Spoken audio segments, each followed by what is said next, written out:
我今日咧呢一條片咧，其實係好耐之前已經想拍噶啦，咁我就一直等，其實等到好耐咧，我都等唔到結果。同我講話，哦 pass 晒噶啦，你所有嘢都 pass 晒，總之咧，你而家就係等 final decision。Estée Lauder 嘅眼霜啦，25蚊咯，超級平。Hello， 大家好，我係 Katie 啊。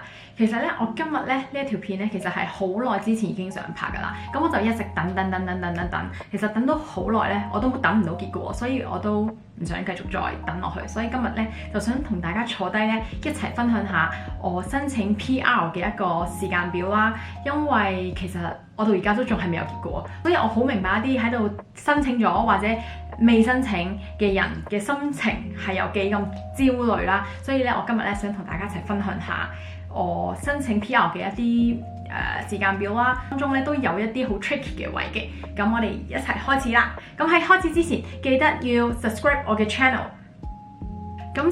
咁首先咧，我先講一講我個 background 先啦。咁我咧係喺2022年8月20幾號咧，咁就到咗加拿大啦。咁之後我用最快嘅速度咧，就儲咗1年嘅工作經驗啦。咁因為其中要搬屋啊等等啦，就導致有1個月嘅嗰啲時間差啦，所以咧我就喺2023年10月31號咧就申請咗我嘅 PR 嘅。咁當時咧都好正常嘅，所有嘢都好正常啦。咁然後咧過咗1個月啦，真係足足1個月咧，就喺12月1號咧就收到個 biometric 嘅 instruction letter 啦，咁同埋一個 CNCC 嘅一個letter 要向香港咧去申請嗰個無犯罪性記錄嘅。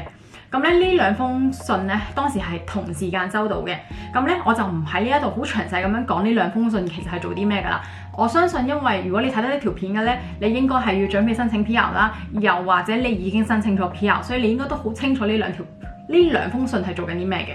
咁而 CNCC 嗰個咧，你就要自己咧去，我當時就係去一個影相鋪咁樣嘅地方咧，咁就打咗10個手指模啦，然後咧你要拎埋嗰封信咧係直接咧係寄去香港嘅警局嘅。咁我當時就係直接入咗香港嘅支票喺封信度啦，連埋即係嗰個申請費啦，然後一次過遞咗去香港警局嘅。咁我當時就冇再理佢啦。咁咧過咗大概20零日之後咧，其實香港係做嘢超級快啦。佢就喺12月27號嘅時候，我就 send 咗，我喺12月中嘅時候咧，我就 send 咗封信俾香港警局啦，我就問佢我嘅 CNCC 嘅結果點樣啊？因為我要申請 PR 等等啦。咁佢好快過咗2日咧，佢就已經 reply 我咧，就同我講話佢已經 send 咗個 result 去咗加拿大嗰邊噶啦。咁佢已經處理晒佢哋要處理嘅步驟噶啦。咁好快啦，咁我就係啦，冇嘢要做噶啦呢個時候。咁之後咧，再去到下一次收到任何 update 咧，已經係過咗10個月之後啦。而其實我申請 PR 嘅過程中，其實我已經返過一次香港啦。因為其實當時都有一個講法就係話，你申請 PR 嘅時候係唔可以離開香港嘅。但係其實後尾有人證實咗呢個係一個錯誤嘅説法啦。咁當然，所以我都係啦，返咗一轉香港啦。之後咧，我就再喺2024年嘅10月1號咧收到 AIP arrival 嘅嗰個 letter 係啦。咁通常啲人就當時就話你收到呢一封信之後咧，你過多可能3-4個月咧，你就會可以拎到 CPP 噶啦咁樣啦。咁我就好開心啦。咁啊等啦。咁之後咧，又喺過多1-2日咧，10月3號咧，我又收到另外一封信叫做 IMM 5801。咁咧嗰封信咧，我 search 過咧就係一個叫做 pre-arrival service available 咁樣之類嗰啲嘢啦。咁即係佢即係純粹其實就係話俾你聽，你呢封信我 search 過就係話你係個eligibility 係 pass 咗嘅，所以咧其實你下一步好快就會收到 CPP 啦。其實佢嘅意思係咁嘅。咁我咧咁又繼續再等啦。咁咧開始等咧，就係等到開始發現唔對路啦，因為發現好多人都喺我加入咗一個 Telegram 嘅 group 啦。咁之後就發現好多人咧都喺我同期申請嘅，或者比我前幾個月申請嘅都依然仲未收到 PR。咁我就心諗，咁我應該有排都未到我啦。咁我又再返多次香港。咁呢個時候咧，有個問題就出現咗啦。我嘅香港 passport 咧就即將會喺2025年嘅5月31號會過期啦。咁我就喺度諗，我返香港呢一轉，我要唔要 renew 咗我本 passport 佢咧？但係我喺度諗，如果我 renew 咗我本 passport， 我喺入境返嚟加拿大嘅時候，會唔會有啲咩問題咧？因為可能好多人會講話，唔會有問題㗎，你事先冇 search 過，我就係事先 search 過好多唔同嘅資料，因為你知道我㗎啦，加拿大做嘢佢即係可能同一個 case， 但係有好多唔同處理嘅手法嘅，咁我唔想去 take 呢一個 risk 啦。我本 passport 過期，即係意味住我嘅 open work permit 或者所有嘅 OHIP 卡或者所有嘅嘢咧，都會喺5月31號過期。咁我就心諗咁好啦，我翻咗嚟之後，大概2月中啦，我就開始申請香港嘅護照 renew 我本香港護照。咁咧，因為我通常聽人講大概1個月，最長1個月都應該會拎到㗎啦。咁我開始等，其實香港好快就喺我喺2月17號申請香港 passport， 然後咧入境處咧已經喺23號左右咧已經寄出咗我本香港 passport 㗎啦。咁我就開始等啦，等到去3月幾4月嘅時候，我都發現我本 passport 唔喺度，我都仲係加拿大領事館係未叫我去拎件，我就開始好驚啦，因為距離我本 passport 就嚟過期係1個月啦，但係我仲係依然未收到嘅。咁我就開始不斷問入境處我應該要點樣做啦，因為其實加拿大幫唔到我都唔知問邊個啦。咁之後我又曾經email 過領事館啦，加拿大領事館啦，佢同我講話佢未收到喎，即係佢同我講過咗個半月都未收到，叫入境處去補領一個新嘅。咁之後即係佢哋係好敷衍嘅，佢哋就係同你講話你去補領啦。咁但係咯，就係咁啦，我就係處於一個好迷茫嘅狀態咯。去到後尾咁入境處就同我講話你等多當時已經去到4月頭㗎啦，佢已經即係距離我已經係個半月嘅時間啦。咁之後同我講，入境處就同我講話，如果你再過多1個星期，佢哋都冇嘅話，咁我哋就幫你處理去整一個特急嘅護照，咁寄過嚟俾你啦。終於等到去4月9號啦，咁加拿大領事館就終於同我講話，佢收到我本 passport 啦，但係佢唔會俾我拎住先，因為佢要排隊，佢話佢有好多嘅文件，佢要我再等啦。總之就算到咗，佢都唔會俾本 passport 我嘅。等咗大概2個星期到啦，喺4月20號左右嗰個星期咧，個領事館就叫我去拎 passport 啦。咁拎完我本 passport 之後咧，咁因為我已經申請咗 PR 啦，咁我就要用 work from 嘅形式啦，去 update 我個護照嘅資料啦。咁同時因為我嘅 PR 完全冇任何嘅進展，所以咧我曾經喺3月23號嘅時候咧，我申請咗一個叫做 GCMS嘅 notes 嘅。咁據說嗰個 notes 咧就係話你申請完之後咧，佢就會有晒你申請PR 嘅嗰啲進度好詳細嘅嗰啲進度表啦。同期我都喺4月1號嘅時候打過電話去 IRCC 問一個申請嘅情況，咁佢當時同我講話，pass 晒㗎啦，你所有嘢都 pass 晒。總之咧，你而家就係等 final decision，因為我嘅 open work permit 已經快要過期㗎啦，所以咧我咧就只可以喺5月1號咧就申請咗 OOWP 啦，然後再因為我嘅 OHIP 卡都過期啦，所以我又要帶住一堆嘅文件啦去重新 renew 我嘅health card 啦。好快咧，喺5月30號咧，我終於收到我喺3月份申請嘅嗰個 PR 進度表嘅嗰個 notes 啦。咁佢嗰度都係顯示我所有嘢都 pass 晒啦。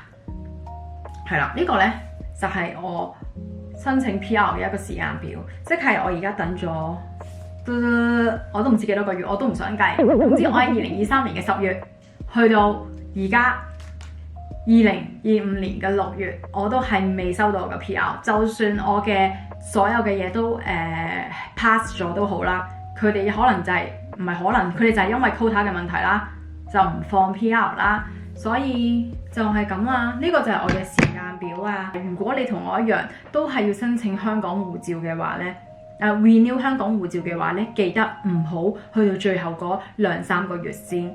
其實3個月都有啲慢啦，4個月咯，你起碼要俾4個月嘅時間去 renew 咯。呢邊嘅速度同埋長期罷工種種唔同嘅因素咧，都會令到件事本身係好簡單嘅嘢，都會變得非常之複雜。講完啲唔開心嘅嘢咧，就同大家分享翻啲開心嘅嘢啦。我想同大家分享咧一啲我最近嘅一啲小飾物啦，同香港比加拿大平好多嘅一啲化妝品同埋一啲護膚品。咁我今日咧想分享2款咧好得意同埋好靚、好精美嘅一個小飾物。就係呢個 Ana Luisa 嘅飾物啦。而我今次咧就揀咗 SkySet 嘅一款戒指，咁佢有唔同嘅 size 嘅，就可以應你自己嘅需求啦。而今次呢一個款式咧，我就覺得係非常之適合咧日常嘅搭配，簡單得嚟咧都好襟睇，同埋咧佢所有嘅飾品咧都係防敏感，可以掂水嘅，咁就唔需要成日除嚟除去咁麻煩啦。如果喺美國地區購買嘅話，仲係免運費添，而就算喺加拿大嘅話，佢個運費都係超級抵㗎。咁第二款咧，我咧就係揀咗一條頸鏈，而佢個名咧就叫做 Katie Necklace。